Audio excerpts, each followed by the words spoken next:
This is a Big Mac.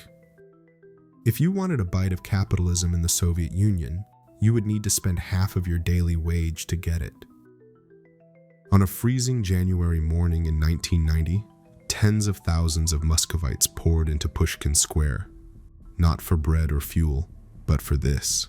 The famous McDonald's burger, in all its capitalist glory, had come to communist Russia, and was more expensive here than anywhere else in the world. For a generation of Russians, McDonald's was their first real glimpse beyond the Iron Curtain. It brought the sights and tastes of American life into a society shaped by communism, offering something entirely new. Today we step into the moment when a Western brand crossed the Iron Curtain and offered the Soviets a first taste of capitalism, a signal that the communist system was showing its first cracks.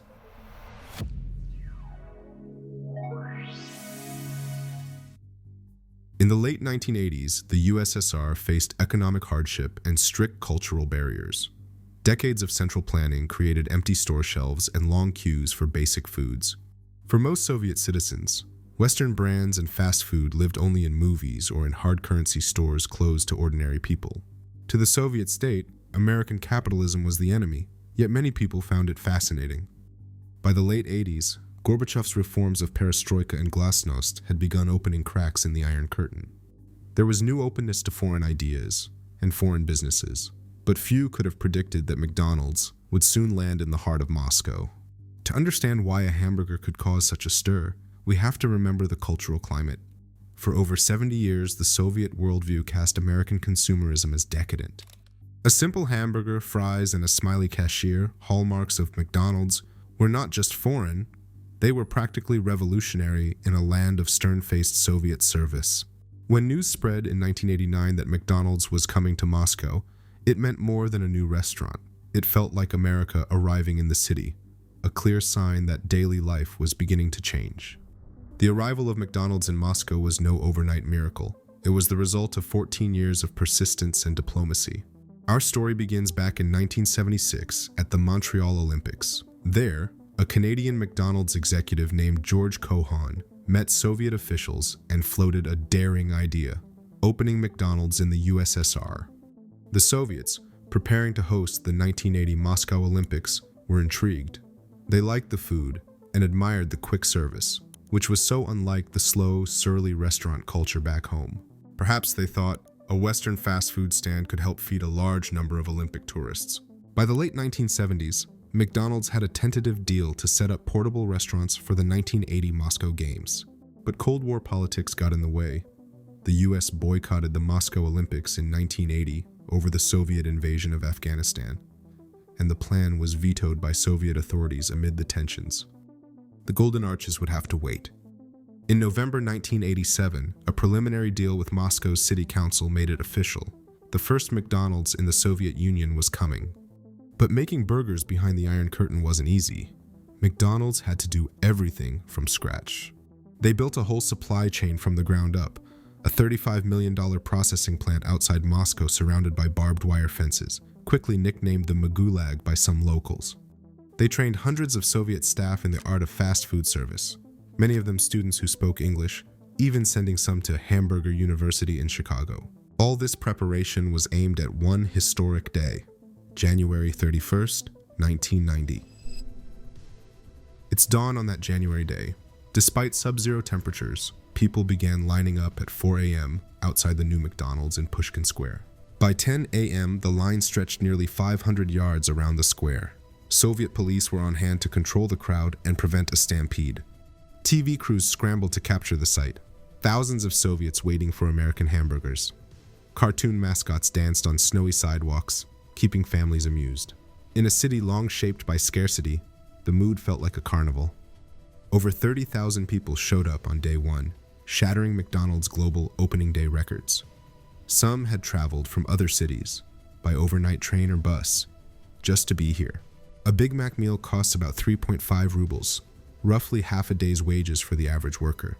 Yet people lined up eagerly, because waiting in line was part of life in the USSR. Only now, the reward was a hamburger instead of rations.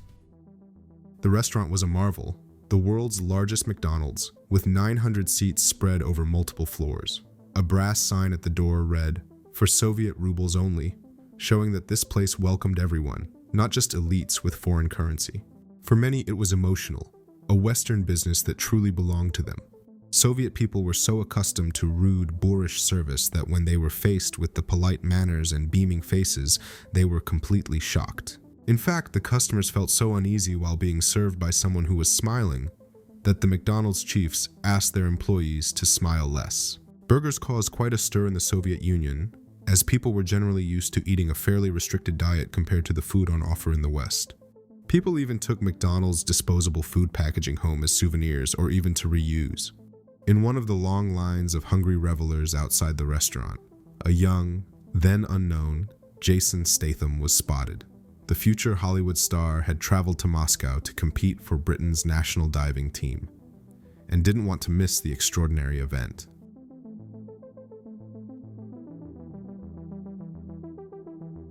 Everybody worried about nuclear weapons, and the USA somehow sneaked in the cholesterol. The excitement around McDonald's in Moscow lasted for years. In 1991 and 1992, long lines still stretched outside, with people waiting hours to get inside. Crowds thinned only after more restaurants opened across Russia. Each new McDonald's felt like another milestone. The second location, opened in 1993, drew major attention, and even featured President Boris Yeltsin at the ceremony. The story comes full circle in a way. After 32 years, in 2022, McDonald's finally pulled out of Russia amid new geopolitical conflict. And once again, huge queues formed, this time for a nostalgic last Big Mac. It was a bittersweet bookend. The first opening marked Russia's embrace of the West, and the closing marked a sobering separation. One man even handcuffed himself to a McDonald's door in protest, shouting, "Closing down is an act of hostility against me and my fellow citizens," before being swiftly arrested. By June, a Russian replacement brand, Vkusno i Tochka, which means delicious and that's it, took over 65 former McDonald's locations.